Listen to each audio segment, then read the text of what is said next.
बिस्मिल्लाहिर्रहमानिर्रहीम। अस्सलाम वालेकुम। बेटा, लास्ट लेक्चर में हमने डिस्कस किया था रेजोनेंस कंसेप्ट क्या होता है। उसके लिए हमने डिस्कस किया था बेंजीन के स्ट्रक्चर को एग्जांपल बना के हमने डिस्कस किया था कि जब भी हमारे पास वैलेंस शेल इलेक्ट्रॉन्स की पॉसिबिलिटी ऑफ पेयरिंग स्कीम एक से ज़्यादा होती है तो उसमें हम एक लेवी स्ट्रक्चर ड्रॉ नहीं करते बल्कि एक से ज़्यादा स्ट्रक्चर ड्रॉ करते हैं। जैसे कि हमारे पास था, आपने देखा था कि लेवी स्ट्रक्चर हमने ड्रॉ किया था, कैक्यूल के 2 स्ट्रक्चर थे और डिवार के 3 स्ट्रक्चर थे। इस तरह हमने वहाँ पे ये डिस्कस किया था कि अगर हम एक स्ट्रक्चर ड्रॉ करें तो उसके मुताबिक बेंजीन में आपने देखा था यहाँ डबल बॉन्ड आता है, फिर दूसरे में यहाँ डबल बॉन्ड आ जाता है। तो इसका मतलब ये हुआ कि ये स्ट्रक्चर बेंजीन का होगा या ये होगा, तो दोनों का जो हाइब्रिड होगा वो असल बेंजीन का स्ट्रक्चर होगा। तो हमने कहा था जो एक्चुअल स्ट्रक्चर होता है वो तमाम रेजोनेंस स्ट्रक्चर्स का रेजोनेंस हाइब्रिड होता है। तो इसलिए हमने कहा था कि कोई भी एक स्ट्रक्चर बेंजीन को सेटिस्फैक्टरली मुकम्मल तौर पे डिस्क्राइब नहीं करता, क्योंकि ये तमाम जो है ये पॉसिबिलिटीज़ हैं। तो वहाँ हमने और भी तफसील डिस्कस किया था कि ये जो पाई इलेक्ट्रॉन्स होते हैं ये डीलोकलाइज्ड पाई इलेक्ट्रॉन्स क्या होते हैं। फिर हमने ये भी डिस्कस किया था कि कॉन्जुगेशन क्या होती है, कि जब double bond, single bond, double bond हो तो उसमें जो है पाई इलेक्ट्रॉन्स कैसे शिफ्ट करते हैं, उसके लिए हमने सारी तफसील डिस्कस की थी। तो आज हम डिस्कस करेंगे कि जो पॉसिबिलिटीज़ ड्रॉ करनी है हमने, तो पॉसिबिलिटीज़ ड्रॉ करने के भी कुछ रूल्स होने चाहिए। कौन से रूल्स हैं जिसके तहत हम पॉसिबिलिटी ड्रॉ करेंगे तो वो पॉसिबिलिटी सही तस्वर की जाएगी, और कौन से रूल्स हैं जिससे हम ये फैसला कर सकेंगे कि ये स्ट्रक्चर ठीक है और ये स्ट्रक्चर जो है वो रेजोनेंस स्ट्रक्चर ठीक नहीं है। तो इसके लिए आज हम रूल्स पढ़ेंगे कि कौन सा स्ट्रक्चर ठीक है, कौन सा स्ट्रक्चर रेजोनेंस स्ट्रक्चर नहीं है, कौन सी पॉसिबिलिटी दुरुस्त है, कौन सी गलत है। तो सबसे पहले रूल्स ऑफ रेजोनेंस में आपको पता होना चाहिए कि बोनाफाइड लेवी स्ट्रक्चर क्या होते हैं। तो बेटा इसमें याद रखें कि कुछ आपको पहले से आपको अंदाजा है कि आप जब भी कोई पॉसिबिलिटी ड्रॉ करेंगे तो ये सबसे इंपॉर्टेंट पॉइंट, पहला पॉइंट समझ ले है वो क्या, कि जब आप रेजोनेंस स्ट्रक्चर की पॉसिबिलिटी ड्रॉ करेंगे तो आपने ये याद रखना है कि हाइड्रोजन का बॉन्ड कितना होना चाहिए, एक हो सकता है। ऐसा स्ट्रक्चर जिसमें हाइड्रोजन के 2 बॉन्ड हो जाएं तो वो स्ट्रक्चर गलत तस्वर किया जाएगा, वो रेजोनेंस स्ट्रक्चर नहीं हो सकता। दूसरी बात, ऑक्सीजन, जब भी आप स्ट्रक्चर ड्रॉ करेंगे तो ऑक्सीजन के जो है वो आपको 2 वैलेंसी होती है, वो 2 बॉन्ड बना सकता है। यहाँ देखिए ऑक्सीजन ने डबल बॉन्ड बनाया हुआ है, जबकि ऑक्सीजन ने यहाँ सिंगल बॉन्ड बनाया है। और जब ऑक्सीजन का सिंगल बॉन्ड हो तो उस पर नेगेटिव चार्ज होना जरूरी है। आपने कोई ऐसा स्ट्रक्चर ड्रॉ कर दिया, अगर मैं यहीं पे ऊपर नेगेटिव चार्ज खत्म कर दूं तो मैं पूछूंगा कि ये स्ट्रक्चर ठीक है, तो ये स्ट्रक्चर ठीक नहीं होगा, क्योंकि ऑक्सीजन का सिंगल बॉन्ड जब भी होगा उस पर नेगेटिव चार्ज होना जरूरी है, फिर ये रेजोनेंस स्ट्रक्चर होगा, अदरवाइज नहीं होगा। फिर दूसरी बात कि ऑक्सीजन न्यूट्रल फॉर्म में डबल बॉन्ड इकट्ठा भी बना सकता है। यहाँ पे देखें ऑक्सीजन का ये बॉन्ड डबल अगर है तो ये दुरुस्त होगा, ये न्यूट्रल फॉर्म में होगा। ऑक्सीजन के 3 बॉन्ड्स भी हो सकते हैं, ऑक्सीजन के 3 बॉन्ड्स भी हो सकते हैं। जैसे कि हमारे पास ये मिथाइल अल्कोहल है, तो ऑक्सीजन के 2 बॉन्ड है यहाँ पे, तो यहाँ पे अगर हमारे पास ये प्रोडान आ जाए, ये प्रोडान इसके पास आ जाए तो ऑक्सीजन पे क्या चार्ज आ जाएगा, पॉजिटिव। तो इसके 3 बॉन्ड्स भी हो सकते हैं, ये भी हम आगे डिस्कस करेंगे। तो ऑक्सीजन के 3 बॉन्ड भी हो सकते हैं, लेकिन उसमें लिए शर्त है उसमें क्या चार्ज आए, पॉजिटिव, तो वो दुरुस्त स्ट्रक्चर माना जाएगा। फिर ऑक्सीजन के 3 बॉन्ड इस तरह भी हो सकते हैं, 2 एक तरफ और 1 इस तरफ। इसकी मिसाल है जैसे विनाइल अल्कोहल है, CH2 डबल बॉन्ड CHOH।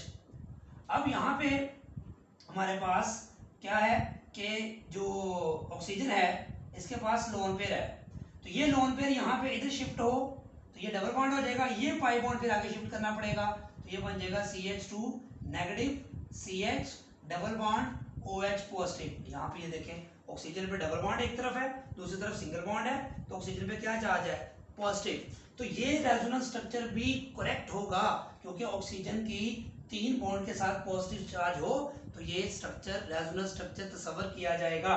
तो यहाँ पे देखें कॉन्जुगेशन है, मतलब double bond single bond lone pair है, मतलब ये रेजोनेंस की शर्त को पूरा कर रहा है, तो पूरा कर रहा है, क्योंकि double bond single bond p orbital हो, double bond single bond lone pair हो, डबल बॉन्ड सिंगल बॉन्ड जो है वो पाई बॉन्ड हो, double bond single bond triple bond हो, तो ये तमाम कंडीशंस फुलफिल करती हैं रेजोनेंस को एग्जिस्ट करने को।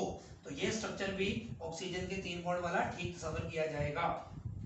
फिर कार्बन के न्यूट्रल फॉर्म में कार्बन जब भी होगा 3 और 1 4 बॉन्ड बने हुए हैं कार्बन के, तो कार्बन के या तो 4 बॉन्ड होंगे न्यूट्रल फॉर्म में, या वो 3 बॉन्ड अगर कहीं बनाता है, जैसे यहाँ देखिए उसके कार्बन के कितने बॉन्ड हैं, 1 2 और ये 3, तो इस पे क्या चार्ज है? पॉजिटिव। तो यहाँ अगर 3 बॉन्ड है तो नेगेटिव चार्ज हो सकता है। तो कहने का मतलब ये है कि कार्बन के, अभी यहाँ पे डिस्कस करेंगे कि अगर मैं इस स्ट्रक्चर को यहाँ पे भी बता दूं तो ये बॉन्ड इधर शिफ्ट हो सकता है और ये बॉन्ड आगे इधर शिफ्ट हो जाए तो क्या बनेगा? देखें, जहां से शिफ्ट होता है वहां बेटा डेफिशिएंसी क्रिएट होती है, तो वहां पॉजिटिव चार्ज होगा। और पाई बॉन्ड जब यहाँ शिफ्ट हो गया, ये देखें CH double bond CH single bond CH2 और ये पाई बॉन्ड ऊपर शिफ्ट हो गया तो यहाँ नेगेटिव है। तो कार्बन के ये इस रेजोनेंस स्ट्रक्चर को सही मानेंगे, क्यों? यहाँ कार्बन के 4 बॉन्ड थे, यहाँ भी कार्बन के 4 बॉन्ड थे और न्यूट्रल था, और यहाँ कार्बन के 2 और 1 3 बॉन्ड है तो क्या चार्ज है? पॉजिटिव। यहाँ 2 और 1 3 बॉन्ड है तो क्या चार्ज है? नेगेटिव। तो कार्बन पर नेगेटिव चार्ज हो तो उसके 3 बॉन्ड होना जरूरी है, कार्बन पर पॉजिटिव चार्ज हो तब भी उसके 3 बॉन्ड होना जरूरी है, तब वो रेजोनेंस स्ट्रक्चर सही तस्वर किया जाएगा, उसको रेजोनेंस आप स्ट्रक्चर जो है वो कंसीडर करेंगे। तो ये स्ट्रक्चर मैंने पहले भी बना दिया, दोबारा भी बना लेंगे, तो ये भी जरूरी है। ये सबसे इंपॉर्टेंट बात यही है, समझ ले। फिर नाइट्रोजन हमने मोस्टली यूज करना होता है कि नाइट्रोजन जो है, जैसे हमारे पास देखें ये विनाइल अमाइन एसिड करने कोई, ठीक है, या अमाइनो इथीन भी कह सकते हैं। तो ये हमारे पास लोन पेयर है, जिस तरह भी अल्कोहल की बात हमने की है, तो ये double bond single bond lone pair resonance की कंडीशन फुलफिल हो रही है और ये डोनर है, डोनेटिंग ग्रुप है रेजोनेंस के तहत, तो ये यहाँ पे शिफ्ट हो जाएगा और ये यहाँ से शिफ्ट हो जाएगा। शिफ्टिंग एक दफा आपने समझ ली तो समझ ले आपको पूरी बेसिक कंसेप्ट क्लियर हो जाएगी, क्योंकि सब में रेजोनेंस कंसेप्ट और इंडक्टिव इफेक्ट इस्तेमाल होता है और ज्यादातर रेजोनेंस कंसेप्ट इस्तेमाल होता है। तो ये नाइट्रोजन ने यहाँ लोन पेयर दिया तो इसमें चार्ज क्या आ जाएगा? पॉजिटिव, और ये जो डबल बॉन्ड यहाँ पे क्रिएट हो जाएगा। सेम जब जैसे विनाइल अल्कोहल की मैंने मिसाल बताई थी। अब नाइट्रोजन के यहाँ देखें जो है वो कितने बॉन्ड है? नाइट्रोजन के न्यूट्रल स्टेट में 2 और 1 3 बॉन्ड थे, जो ही नाइट्रोजन ने 4 बॉन्ड किए, 2 और 2 4, तो नाइट्रोजन के चार्ज क्या चार्ज आया? पॉजिटिव। तो नाइट्रोजन जब भी चौथा बॉन्ड बनाता है तो उस पर पॉजिटिव चार्ज आता है। याद रखें, नाइट्रोजन, ऑक्सीजन, फ्लोरीन, क्लोरीन, ये वो एलिमेंट्स हैं जो अपनी वैलेंसी से एक्स्ट्रा बॉन्ड जब भी बनाएंगे उनके ऊपर पॉजिटिव चार्ज आएगा, क्योंकि अपना वो लोन पेयर इस्तेमाल करेंगे। जैसे कि हमने बताया ऑक्सीजन की 2 वैलेंसी है, उसने तीसरा बॉन्ड बनाया तो पॉजिटिव चार्ज आया। कार्बन की वैलेंसी 3 है, 3 बॉन्ड बना सकता है, जैसे यहाँ 3 बनाए हुए हैं, जब उसने चौथा बॉन्ड बनाया तो उसमें क्या चार्ज आया? पॉजिटिव। याद रख लें। इसी तरह fluorine, chlorine, bromine single bond बनाने की सलाहियत रखते हैं। जब वो एक्स्ट्रा बॉन्ड बनाएंगे, जैसे मैं यहाँ पे अगर मिसाल लिखूं, विनाइल क्लोराइड है, ये मैंने रेजोनेंस में भी बात समझाई थी। अब ये भी कंडीशन फुलफिल हो रही है रेजोनेंस की, double bond single bond lone pair, तो ये यहाँ पे शिफ्ट होगा और ये यहाँ शिफ्ट हो जाएगा। ये यहाँ शिफ्ट करके इसको अगर मैं आगे शिफ्ट नहीं करता तो फिर कार्बन की वैलेंसी कितनी हो जाएगी? 2 3, और ये शिफ्ट होगा तो 5 हो जाएगी। तो कार्बन की वैलेंसी हमने कहा 4 से ज्यादा नहीं हो सकती। तो जब ये बॉन्ड इधर शिफ्ट होगा, ये आगे शिफ्ट करना पड़ेगा, तो ये बनेगा, और आगे शिफ्ट होगा तो माइनस बन जाएगा, तो ये CH double bond Cl positive charge आ जाएगा। अब ये पॉजिटिव आया क्योंकि क्लोरीन की 2 वैलेंसी अब हो गई है, सिंगल थी तो न्यूट्रल होगा, याद रखें। तो हैलोजन आइटम की वैलेंसी 1 है तो वो न्यूट्रल होगा, तो जब डबल बॉन्ड 2 बॉन्ड बनाएंगे तो उसमें क्या चार्ज आएगा? याद रख लें, पॉजिटिव चार्ज आएगा। तो जब भी कोई एलिमेंट अपनी नॉर्मल वैलेंसी से एक्स्ट्रा बॉन्ड बनाता है, वो एटम जिसके पास लोन पेयर हो उस पर पॉजिटिव चार्ज आना जरूरी है। तो नाइट्रोजन पे जब भी 4 बॉन्ड होंगे पॉजिटिव चार्ज होगा, 5वां बनाएगा तो वो स्ट्रक्चर पॉसिबल नहीं है। इसकी मिसाल अब अभी डिस्कस करेंगे। मिसाल के तौर पे अब हम इसको इन सारे पॉइंट्स को यहाँ अप्लाई करने की कोशिश करते हैं, बाकी आगे भी इसको जगह जगह हम अप्लाई करेंगे। ये एसीटेट है, इसके देखें double bond single bond lone pair, double bond single bond negative charge, resonance की कंडीशन फुलफिल हो रही है। ये बॉन्ड बेटा इधर शिफ्ट करें, तो ये जब इधर शिफ्ट करेंगे तो कार्बन के बॉन्ड कितने हो जाएंगे? ये जब इधर शिफ्ट होगा डबल डबल 4 और 1 5, तो 5 कार्बन की हो सकती है? नहीं, तो इसको ऊपर शिफ्ट करना पड़ेगा। अगर आप करते हैं तो हम कहेंगे आपने ये जो पॉसिबिलिटी ड्रॉ की है रेजोनेंस स्ट्रक्चर की, ये दुरुस्त है, ठीक है। तो इसका रेजोनेंस स्ट्रक्चर देखें क्या बनता है? CH3CO नेगेटिव हो जाएगा, ये ऊपर शिफ्ट होने से यहाँ डबल बॉन्ड आ जाएगा। तो देखें ऑक्सीजन के फिर डबल बॉन्ड है तो न्यूट्रल है, जब उसका सिंगल बॉन्ड है तो नेगेटिव चार्ज है, तो बोनाफाइड लेवल स्ट्रक्चर है ये, तो ये रेजोनेंस स्ट्रक्चर हम कहेंगे कि है। अगर मैं इसको यहां शिफ्ट कर देता और इसको ऊपर शिफ्ट ना करता, मिसाल के तौर पे ये ऐसे लिख देता, मैं यहां पे मैं ऐसे ही लेता, तो फिर कार्बन के 5 बॉन्ड हो गए, ऑक्सीजन के तो 2 पूरे हैं, इस ऑक्सीजन के भी 2 पूरे हैं, इस कार्बन के 4 पूरे हैं, लेकिन इस कार्बन के 5 हो गए हैं, तो ये फिर रेजोनेंस स्ट्रक्चर नहीं बनना था। तो इसका मतलब है ये बोनाफाइड लेविट स्ट्रक्चर नहीं एग्जिस्ट करता, तो इसका रेजोनेंस स्ट्रक्चर फिर क्या होगा, CH3 CO नेगेटिव और double bond O, this is resonance structure. इधर भी आ जाए, नाइट्रोमीथेन लिखा हुआ आप देख सकते हैं। नाइट्रोमीथेन में हम देख सकते हैं कि नाइट्रो का जो ओपन स्ट्रक्चर होता है NO2, तो नाइट्रोजन का यहाँ प्लस चार्ज होता है, यहाँ पे ऑक्सीजन सिंगल बॉन्ड के साथ नेगेटिव, यहाँ ऑक्सीजन का डबल बॉन्ड होता है, ये आपको पहले से पता होना चाहिए। अब ये डबल, अब नाइट्रोजन का पॉजिटिव है तो उसके 4 बॉन्ड 1 2 3 4 1 2 3 4, तो ये लेविस स्ट्रक्चर रेजोनेंस स्ट्रक्चर तस्वर किया जाएगा। अब ऑक्सीजन पे नेगेटिव चार्ज है, सिंगल बॉन्ड फुलफिल हो रहा है, ऑक्सीजन का डबल बॉन्ड न्यूट्रल फुलफिल हो रहा है, कार्बन के 4 बॉन्ड, तो ये सारी वैलेंसीज बोनाफाइड लेविस स्ट्रक्चर के मुताबिक है। अब हम एक नया स्ट्रक्चर ड्रॉ करते हैं, देखते हैं रेजोनेंस है या नहीं है। तो क्या तरीका हो, नेगेटिव को हम शिफ्ट करते हैं इस तरफ, नेगेटिव को लोन पे नहीं समझा करें, ये इधर शिफ्ट हो जाएगा, तो क्या बनेगा बताएं। अगर ये वही बात, अगर मैं इसको इधर शिफ्ट कर दूं और इसको ऊपर आगे शिफ्ट ना करूं, तो नाइट्रोजन के डबल और डबल 4 और 1 5 बॉन्ड हो जाएंगे, तो 5 बॉन्ड नाइट्रोजन के, ऐसी पॉसिबिलिटी जिसमें नाइट्रोजन के आपने 5 बॉन्ड शो किए हों, बेशक पॉजिटिव भी हो, तो वो स्ट्रक्चर रेजोनेंस स्ट्रक्चर नहीं होगा, वो पॉसिबिलिटी गलत होगी। तो इसका स्ट्रक्चर क्या बनेगा, CH3N, तो ये सिंगल बॉन्ड O नेगेटिव, तो यहाँ आ जाएगा डबल बॉन्ड, तो ये पॉजिटिव वैसे का वैसा ही रहेगा। अभी भी 4 नाइट्रोजन के 4 बॉन्ड है, पॉजिटिव है, double bond neutral oxygen, single bond के साथ ऑक्सीजन नेगेटिवली चार्ज, तो ये स्ट्रक्चर जो है रेजोनेंस स्ट्रक्चर मानेंगे। लेकिन यही स्ट्रक्चर अगर यहाँ पे बॉन्ड शिफ्ट आगे ना करते आप, तो वो रेजोनेंस स्ट्रक्चर नहीं होना था। तो बड़ा बात क्लियर होगी सबको, इसकी मजीद प्रैक्टिस भी आगे होती जाएगी।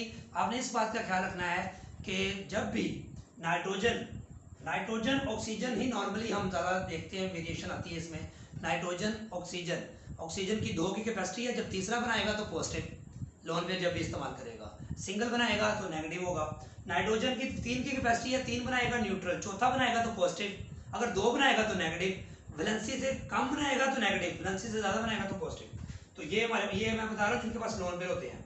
और कार्बन का बताया, जब 4 हो तो न्यूट्रल, 3 हो तो पॉजिटिव भी हो सकता है और नेगेटिव भी हो सकता है, ये डिपेंड करता है किस स्ट्रक्चर की बात आप कर रहे हैं। ये पहला रूल था बोनाफाइड लेविस स्ट्रक्चर, और ये हर स्ट्रक्चर पे अप्लाई होना जरूरी है। दूसरा rule, we are only allowed to move electrons in writing resonance structures, we are only allowed to move electrons not atoms. यानी कि आप जब स्ट्रक्चर ड्रॉ, अब रेजोनेंस में आपने क्या पढ़ा है, पाई इलेक्ट्रॉन्स की मूवमेंट हो रही थी, आपने देखा था पाई इलेक्ट्रॉन्स डीलोकलाइज होते थे, एक जगह से दूसरी जगह माइग्रेट करते थे, ऐसा नहीं किया था हाइड्रोजन एटम को एक जगह से दूसरी जगह शिफ्ट करके, तो आपके ये भी एक पॉसिबिलिटी है। तो रेजोनेंस है possibility of different pairing schemes of valence shell electrons not atoms. तो एटम्स की, अब देखिए हमारे पास एक कैटायन है CH2 डबल बॉन्ड CH भी इस पर पॉजिटिव है, और कार्बन के यहाँ 3 बॉन्ड है, 1 2 3, तो पॉजिटिव चार्ज है।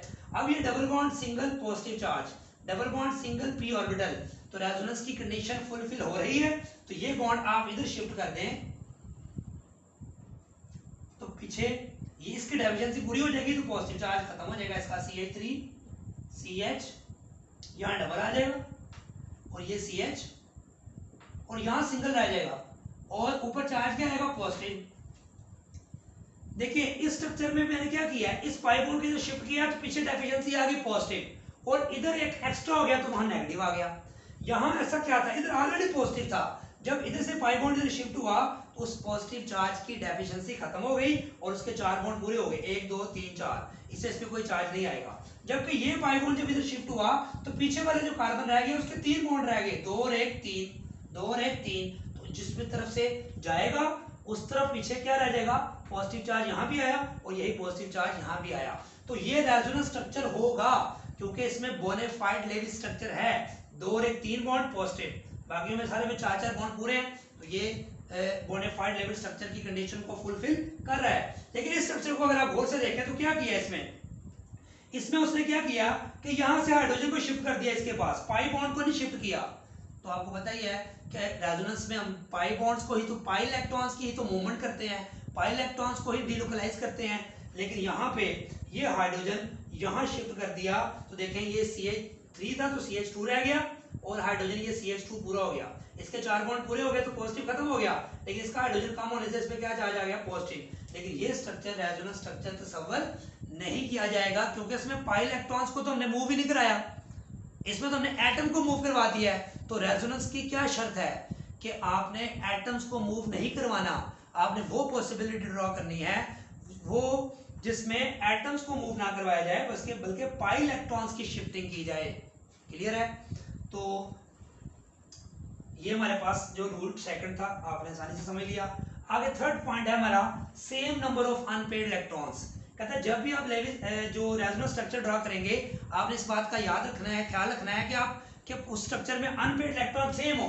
ये 1,3 ब्यूटाडाइन का स्ट्रक्चर है, ये पाई बॉन्ड से शिफ्ट हुआ, ये आगे चला गया, तो यहाँ डबल बॉन्ड आ गया, यहाँ सिंगल हुआ पॉजिटिव, यहाँ नेगेटिव, ये पहले भी बता चुका हूँ। अगर एक बच्चा ऐसा कहता है कि सर यहाँ से पाई बॉन्ड ब्रेक करें और इधर से भी पाई बॉन्ड ब्रेक करें, उसका एक इलेक्ट्रॉन इधर भेजें, इसका एक इलेक्ट्रॉन इधर भेजें, तो पीछे एक एक इलेक्ट्रॉन रह जाए, फ्री रेडिकल बन जाए, जैसा कि आप देख सकते हैं ऐसे।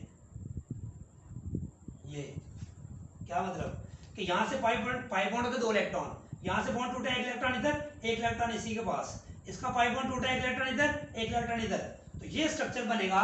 तो ये स्ट्रक्चर अगर आपने पॉसिबिलिटी बनाई है तो इसको हम रेजोनेंस स्ट्रक्चर तस्वर नहीं करेंगे, क्योंकि रेजोनेंस स्ट्रक्चर दोनों में कोई ऑड नंबर ऑफ इलेक्ट्रॉन नहीं है, फ्री रेडिकल टाइप इलेक्ट्रॉन नहीं है, इसलिए ये स्ट्रक्चर तस्वर नहीं किया जाएगा। ये सिंपल सा रूल है, ये ज्यादातर हम अप्लाई नहीं करते, मेन हम इन्हीं को इसी शिफ्टिंग को याद रखनी है आपने। पूरी जो बेसिक कंसेप्ट का चैप्टर है रेजोनेंस इफेक्ट पढ़ेंगे, आगे हम एरोमेटिक कंपाउंड्स में भी जाके पढ़ेंगे, तो हम यही शिफ्टिंग करते हैं, ये बॉन्ड इधर शिफ्ट करते हैं, अगला बॉन्ड आगे शिफ्ट कर देते हैं, ठीक है। और इसमें ज्यादा हमने यही कंसेप्ट यूज करना है, मैं एक मिसाल भी समझाऊंगा आपको। अगला रूल क्या है, all atoms involved in resonance must lie in a same plane. Most important conditions बेटा याद रखें, ये पहली वाली थी, इसको अच्छी तरह आपने समझना है, और ये वाली कंडीशन है रेजोनेंस का कंसेप्ट का टॉपिक अगर आप मेरा याद करें, उसमें मैंने बताया था कि रेजोनेंस पॉसिबल कब है कि ये p ऑर्बिटल इधर ओवरलैपिंग कर सकता है, तो इसके साथ अगर इधर भी कोई है तो वो उधर भी ओवरलैपिंग कर सकता है। जैसे कि मैंने बनाया हुआ है कि बेंजीन में देखे 6 p ऑर्बिटल थे, मैंने कहा था ये आपको बाजार लग रहा है ये 2 ऊपर है ये 2 नीचे है, ऐसा नहीं है, क्योंकि ये प्लेनर स्ट्रक्चर है, प्लेनर स्ट्रक्चर है। रेजोनेंस के लिए तमाम एटम्स का एक प्लेन में होना जरूरी है, ये बात याद रखें। तमाम एटम्स का एक प्लेन में जब तक नहीं होंगे तो उनमें डीलोकलाइजेशन का जो कंसेप्ट है वो पॉसिबल नहीं होगा। तो तमाम एटम्स एक ही प्लेन में है, ये पहला कार्बन, ये दूसरा, तीसरा, चौथा, पांचवा, छठा, 6 के 6 p ऑर्बिटल एक प्लेन में है, ये मैं पहले भी समझा चुका हूं। तो ये जैसे इधर ओवरलैपिंग कर सकता है और ये इधर कर सकता है और ये इधर, तो ये पाई बॉन्ड बन गए। अगर ये वाला इधर करे तो पाई बॉन्ड भी इधर शिफ्ट हो गया, ये वाला इधर करे तो पाई बॉन्ड इधर बन गया, और ये वाला इधर करे तो पाई बॉन्ड इधर बन गया। तो ये दोनों ही रेजोनेंस स्ट्रक्चर्स हैं, क्योंकि ये दोनों पॉसिबिलिटीज हमने डिस्कस कर चुके हैं रेजोनेंस में कि ये 6 के 6 p ऑर्बिटल एक ही प्लेन में है। यहां देखें, यहां पे अगर एक ऑर्बिटल ऐसे होता और ये ऐसे होते, अब ये 2 ऑर्बिटल ये ऑर्बिटल समझ ऐसे हैं, अब और ये ऑर्बिटल ऐसे है तो इधर वाला इधर इस तरह उसके पैरेलल है, ये जो ऐसे है उसके पैरेलल ये है, तो ये इसके साथ ओवरलैपिंग कर सकता है और ये वाला इसके साथ कर सकता है, लेकिन ये आपस में पैरेलल है ही नहीं, तो पॉसिबिलिटी ऑफ पेयरिंग स्कीम में ये शामिल ही नहीं होगा, क्योंकि पाई बॉन्ड बनने के लिए p ऑर्बिटल का एक प्लेन में होना जरूरी है, और जब ये ऐसे होंगे तो ये आउट ऑफ प्लेन होंगे, जिस वजह से इस जगह पे पाई बॉन्ड बनने का जो चांस था, जो पॉसिबिलिटी थी, वो खत्म हो जाएगी। तो इसलिए अगर ऐसी सूरत है कि जो एटम्स रेजोनेंस में इन्वॉल्व करना चाह रहे हैं, अगर वो आउट ऑफ प्लेन है, उनका कोई भी एक ऑर्बिटल आउट ऑफ प्लेन है, तो वो बेटा याद रख लें कि रेजोनेंस शो नहीं करेगा। अब आपको पता है बेंजीन में क्या होता है, एक डबल बॉन्ड सिंगल डबल, तो कॉन्जुगेशन है, रेजोनेंस की कंडीशन फुलफिल हो रही है, डबल बॉन्ड सिंगल डबल, ये पॉसिबिलिटी, ये बड़ी पॉसिबिलिटी पूरी हो रही है। यहां देखें, ये साइक्लो ऑक्टाटेट्राइन, ये क्या है, साइक्लो हेक्साट्राइन, बेंजीन क्या होता है, साइक्लो 135 साइक्लो हेक्साट्राइन, और ये क्या है, साइक्लो ऑक्टाटेट्राइन, यानी कि 8 कार्बन का रिंग है और इसमें 4 डबल बॉन्ड है, तो कॉन्जुगेशन तो इसमें भी है, double bond single double, double single double, लेकिन इसमें डीलोकलाइजेशन नहीं हो रही। वजह क्या है कि इसके जो p ऑर्बिटल है, इसका p ऑर्बिटल ऐसे है, इसका ऐसे है, तो ये इससे ओवरलैपिंग करके पाई बॉन्ड बना लिया। अब इसका ऐसे है और इसका ऐसे है, ये अब आउट ऑफ प्लेन है, इसका प्लेन अलग है, इसका प्लेन और अलग है, इसका प्लेन और अलग है, तो ये टब शेप स्ट्रक्चर है, नॉट प्लेनर। साइक्लोऑक्टाटेट्राइन को आप ऐसे नहीं बना सकते, दिस इज नॉट साइक्लोऑक्टाटेट्राइन। साइक्लोऑक्टाटेट्राइन इज, ये बड़ा इंपॉर्टेंट शॉर्ट क्वेश्चन है कि वो कहेगा जस्टिफाई करें कि साइक्लोऑक्टाटेट्राइन को हम ऐसे नहीं लिखते, प्लेनर स्ट्रक्चर में नहीं लिखते, बल्कि टब शेप स्ट्रक्चर में क्यों लिखते हैं। बेटा याद रख लें इसी वजह से कि इसमें अगर इस तरह लिखते हैं तो ये प्लेनर स्ट्रक्चर तस्वर किया जाएगा बेंजीन की तरह, और ये जो है वो डीलोकलाइजेशन शो करेगा, रेजोनेंस शो करेगा। लेकिन जो cyclooctatetraene behaves as a non conjugated diene tetraene, यानी कि इसमें कॉन्जुगेशन की कंडीशन तो फुलफिल हो रही है, लेकिन डीलोकलाइजेशन नहीं हो रही, रेजोनेंस नहीं हो रही। क्यों वजह है आप कहेंगे, क्योंकि साइक्लोऑक्टाटेट्राइन के जो 8 के 8 पी ऑर्बिटल है वो एक प्लेन में नहीं है, टब शेप है। इसका एक बॉटम है, बॉटम की एक ये तह है, फिर ये ऐसे है, फिर इधर से ऐसे है, फिर ऐसे है, तो ये आउट ऑफ प्लेन है सारे ऑर्बिटल्स।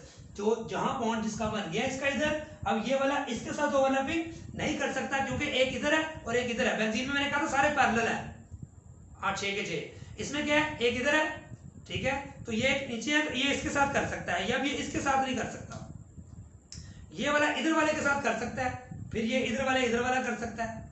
तो मतलब समझ गए कि ये पी ऑर्बिटल आपस में एक जैसे प्लेन में एग्जिस्ट नहीं करते, जिस वजह से ये स्ट्रक्चर क्या कहलाता है, टब शेप स्ट्रक्चर कहलाता है। ये प्लेनर स्ट्रक्चर बेंजीन की तरह नहीं है।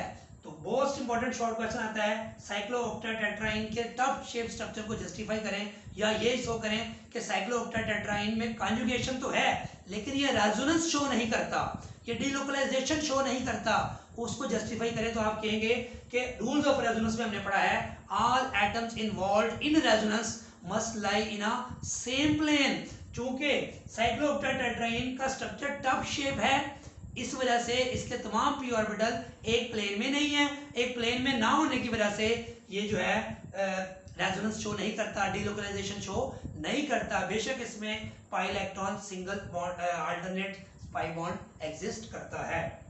तो ये बड़ा मोस्ट इंपोर्टेंट पॉइंट ये वाला था, इसमें से शॉर्ट क्वेश्चन आता है और पहले स्ट्रक्चर से रिलेटेड सारी प्रैक्टिस आगे हमने करनी है। अगर आखिरी पॉइंट है, all canonical forms are paper work hypothetical. जितने भी बेटा मैंने रेजोनेंस कंसेप्ट में बताया था कि जितने भी फॉर्म्स हम ये ड्रॉ कर रहे हैं ये सारे हाइपोथेटिकल हैं। असल अब देखिए मैंने कहा था ये बेंजीन के 2 कैक्यूल के स्ट्रक्चर है, तो जो असल बेंजीन है मैंने बताया था आपको, उसको हम इस तरह शो करते हैं क्योंकि इन दोनों का हाइब्रिड होता है असल स्ट्रक्चर। इन दोनों का असल स्ट्रक्चर क्या होगा, हाइब्रिड। इसमें ये पाई बॉन्ड मैंने बताया था कैसे होगा, आपको याद होगा। अगर मैं यहाँ पे ये अब ये बटा दूं, अगर तो मुझसे जरूरत नहीं पड़ी रहेगी। इसका अगर हाइब्रिड बनाएंगे तो क्या बनेगा, CH3 C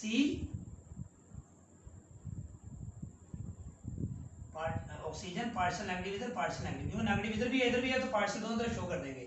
तो ये इसका एक्चुअल हाइब्रिड स्ट्रक्चर होगा। ठीक हो गया।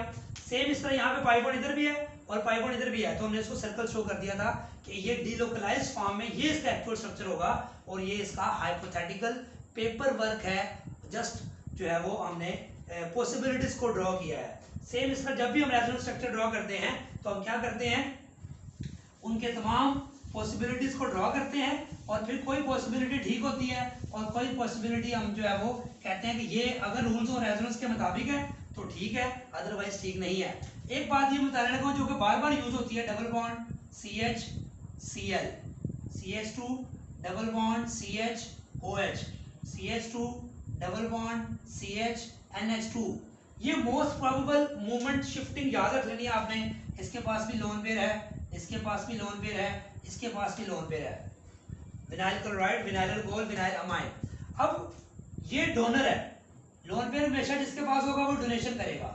जब ये इधर शिफ्ट होगा ये इधर शिफ्ट होगा, ये पक्का याद कर ले, ये बार बार हमने आगे करना है। ये इधर शिफ्ट होगा और ये आगे शिफ्ट हो जाएगा, ये लोन पेयर इधर शिफ्ट होगा और ये इधर शिफ्ट हो जाएगा। तो इसका स्ट्रक्चर देखें क्या बनेगा, CH2 इसके ऊपर नेगेटिव चार्ज, फिर CH यहाँ डबल आ जाएगा। और मैंने बताया था क्लोरीन के ऊपर जब लोन पेयर डोनेट करेगा तो इस पे पॉजिटिव चार्ज आ जाएगा। वैसे क्लोरीन की वैलेंसी 1 होती है, यहाँ पे ट्रू होगी क्योंकि पॉजिटिव चार्ज आ गया है। इसका इधर आ जाएगा तो तो स्ट्रक्चर बताएं क्या बनेगा, CH2 के ऊपर क्या आएगा, ये बॉन्ड ऊपर आ जाएगा, तो CH2 negative, CH double bond, OH positive, तो ऑक्सीजन के 3 बॉन्ड हो गया तो वो पॉजिटिव चार्ज आ जाएगा। तो ये बॉन्ड शिफ्ट होगा ये आगे, तो क्या बनेगा, CH2 पे नेगेटिव। याद रख लें जब भी पाई बॉन्ड किसकी तरफ भी आए, अगर वो ऑलरेडी न्यूट्रल है तो उस पर नेगेटिव चार्ज आएगा, जैसे यहाँ भी हमने ऐसे ही किया था, जिसकी तरफ से दूर जाए उस पर पॉजिटिव, जिसकी तरफ पे आए उस पर नेगेटिव। लेकिन अगर कोई लोन पे दे रहा है उस पर positive, CH double bond O NH, यहाँ क्या आएगा NH2 पॉजिटिव, तो नाइट्रोजन यहाँ 4 बॉन्ड है तो पॉजिटिव चार्ज है। तो ये चीज हम अप्लाई करेंगे बेटा जब भी हम करेंगे एनिलीन का स्ट्रक्चर, फर्ज करें करते हैं हम, ये एनिलीन है, इसके पास यहाँ पे लोन पेयर है, यहाँ भी माइनो ग्रुप पे लोन पेयर था, लोन पेयर जब इधर आया तो ये डबल बॉन्ड आगे शिफ्ट हुआ। अब ये डबल बॉन्ड को समझिए बेंजीन रिंग में डबल बॉन्ड है, तो जब ये बॉन्ड इधर शिफ्ट होगा तो ये पाई बॉन्ड जैसे आगे शिफ्ट हुआ था तो यहाँ क्या आया था नेगेटिव, तो ये पाई बॉन्ड भी आगे शिफ्ट हो गया तो यहाँ नेगेटिव आ जाएगा। तो इसका रेजोनेंस स्ट्रक्चर फिर क्या बनेगा, ये बॉन्ड नहीं हम छेड़े, ये अपनी जगह पे फिक्स है, तो यहाँ डबल बॉन्ड आ जाएगा, तो ये NH2 बन जाएगा, तो इस पे क्या आ जाएगा पॉजिटिव, और यहाँ नेगेटिव आ जाएगा। सबसे इंपॉर्टेंट ये स्ट्रक्चर्स हमने पूरी जो एरोमेटिक वाला चैप्टर है वहां भी यूज करने हैं, वहां जाके हमें स्ट्रक्चर ड्रॉ करने में प्रॉब्लम क्यों आती है, क्योंकि बेसिक कंसेप्ट्स हमें क्लियर नहीं होते। तो ये चैप्टर मेरा शुरू करने का मकसद यही है कि आपको बेसिक कंसेप्ट्स क्लियर किए जाएं। तो यहाँ पे आप देख सकते हैं कि ये चीज जो अगर समझ लिया आपने तो यही चीज यहाँ अप्लाई की है। फर्क क्या है, यहाँ इथीन थी, यहाँ डबल बॉन्ड वही है लेकिन बेंजीन रिंग के साथ अटैच है, बाकी सारा कोई भी देखें, यहाँ पॉजिटिव आया, यहाँ पे पॉजिटिव आ गया, देखें ये पॉजिटिव है, ये भी पॉजिटिव आ गया। तो यहाँ नाइट्रोजन ऑक्सीजन में कार्बन की तरह क्या है डबल बॉन्ड, तो यहाँ भी देखिए कार्बन नाइट्रोजन में डबल बॉन्ड आ गया। फिर इससे अगली जिस यहाँ शिफ्ट हुआ है पाई बॉन्ड, वहां क्या है नेगेटिव, यहाँ नेगेटिव आ गया बस। तो ये जो शिफ्टिंग की है ये फिनोल है। फर्ज करें अब एक और एग्जांपल हम करते हैं बेटा, देखिए फिनोल है, ये फिनोल है, एक दफा टाइम लग रहा है लेकिन समझ आ जाएगी आपको बात। ये फिनोल है, इसके पास भी लोन पेयर है, तो सेम यही पैटर्न, जैसे यहाँ पे OH का मैंने समझाया, ये बॉन्ड इधर शिफ्ट होगा, तो जहाँ डबल बॉन्ड आ गया था और ये पाई बॉन्ड आगे शिफ्ट हो गया, यहाँ नेगेटिव आया, ये पाई बॉन्ड इधर शिफ्ट हो जाएगा, तो इसका रेजोनेंस स्ट्रक्चर क्या बनेगा, OH पे क्या आएगा पॉजिटिव। और ये बॉन्ड जो छेड़े नहीं है उनको पहले ड्रॉ कर लिया करें ताकि आपको कंफ्यूजन आए कि हम कर क्या रहे हैं। तो यही काम जो मैंने समझा दिया, ये समझ लें, एक ही बात को हम बार बार कर रहे हैं, एक ही बात को बार बार कर रहे हैं कि एक लोन पेयर वाला बंदा अपना लोन पेयर डोनेट करता है, उसमें पॉजिटिव आ जाता है, अगला पाई बॉन्ड अगली कार्बन के पास शिफ्ट होकर नेगेटिव चार्ज क्रिएट कर देता है, क्योंकि लोन पेयर इधर से इधर शिफ्ट हुआ, बस लोन पेयर इधर से इधर शिफ्ट हो गया, इधर से इधर शिफ्ट हो गया, तो ये फिनोल के साथ आ जाएगा। इस तरह वो तमाम स्पीशीज जो बेंजीन के साथ अटैच हों और उसके पास लोन पेयर हो, तो उसके स्ट्रक्चर का पहला पॉसिबल यही स्ट्रक्चर बनेगा, ये बात याद रख लें। तो इसको फिर हम आगे मजीद प्रैक्टिस करेंगे रेजोनेंस इफेक्ट में जाके। तो आपसे ये बेसिक जो रूल्स ऑफ रेजोनेंस हम जो हमने पढ़ा है, इसका जो अगला टॉपिक होगा उसमें हम ये डिस्कस करेंगे कि कौन से रेजोनेंस स्ट्रक्चर्स मेजर कंट्रीब्यूटर होते हैं और कौन से माइनर होते हैं, क्योंकि आप पॉसिबिलिटीज तो ड्रॉ कर लेते हैं। जैसे आपने बेंजीन के 5 स्ट्रक्चर ड्रॉ किए थे, 2 थे कैक्यूल के और 3 थे डिवार के स्ट्रक्चर्स। तो जब कैक्यूल के स्ट्रक्चर आपने ड्रॉ किए थे तो आपने देखा था, हमने कहा था कि ये मेजर कंट्रीब्यूटर हैं 39%, जबकि जो हमने ड्रॉ किए थे डिवार के, हमने कहा था ये मेजर नहीं है क्योंकि ये पॉसिबिलिटी इतनी फेवरेबल नहीं है। उसके जो पैरा बॉन्ड्स थे, आपको याद होगा मैंने बताया था कि ये वाले जो बॉन्ड्स हैं, इस कार्बन 1 का कार्बन 4 के साथ बॉन्ड बनने का चांस बिल्कुल अनफेवरेबल है थर्मोडायनामिकली, एनर्जेटिकली, इसलिए इसकी कंट्रीब्यूशन 7.3% थी, जबकि कैक्यूल वाले की कंट्रीब्यूशन कितनी थी 39%। सेम इसी तरह ये एक स्ट्रक्चर है 1,3-ब्यूटाडाइन का और एक ये स्ट्रक्चर है, ये मेजर कंट्रीब्यूशन करेगा एक्चुअल में और ये माइनर कंट्रीब्यूशन करेगा। ये चीजें हम फैसला करेंगे कि रेजोनेंस स्ट्रक्चर ये भी है और ये भी है, लेकिन मेजर कौन सा है और माइनर कौन सा है, ये हम डिस्कस करेंगे नेक्स्ट लेक्चर में। दुआओं में याद रखें, अपने फ्रेंड्स में इसको शेयर करें, जिसने अभी चैनल को सब्सक्राइब नहीं किया तो सब्सक्राइब जरूर करें। अल्लाह हाफिज।